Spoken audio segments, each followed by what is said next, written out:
Saldi ko tangkang magpakamatay dahil sa sobrang stress na balita mapatungkol sa kanya. Ay nako, grabe itong balita na pag-uusapan natin ngayon. Oo, ito po ba ay totoo? Na ito nga daw si Saldi ko ay parang hindi na kinakayanan ang stress na mga nangyayari ho sa kanya.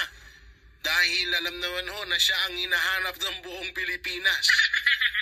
Na siya po ang hinihingan ng kasagutan mapatungkol sa issue ng flood control. Naku po. Matapos iutos ng Pangulo ang lifestyle check sa mga kawani ng gobyerno, inuna na ng netizens ang ilang content creator na kamag-anak ng mga contractor ng flood control project sa bansa.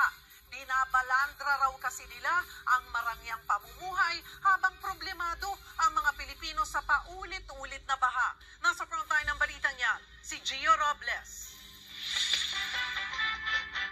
Naka-private plane, kaliwat ka ng bakasyon sa Europa at iba't ibang bansa at luxury shopping spree na umaabot sa milyon-milyong piso. Ganyan ang buhay ng ilang anak at kaanak ng contractors ng flood control projects. Inungkat ng netizens ang marangyang pamumuhay nila habang ang maraming Pilipino paulit-ulit nalulubog sa baha. Ang content creator na ito, anak ng kontraktor na kabilang sa top 15 contractors na may pinakamaraming flood control project sa bansa. Tsuhin at kapatid niya, mga kongresista. Pinapakita niya sa kanyang vlogs at social media na deleted na ngayon ang travel abroad, pati ang outfits niya na milyon-milyong piso ang halaga. Ang suot niyang relo sa larawang ito, nagkakahalaga lang naman ng 2.5 million pesos. At ang bag, 2.3 million pesos. Pati boyfriend ng naturang content creator na yan, may koneksyon din sa kontraktor ng flood control projects. Anak siya ng isa sa mga kontraktor na may pinakamarami ring nakuhang flood control projects.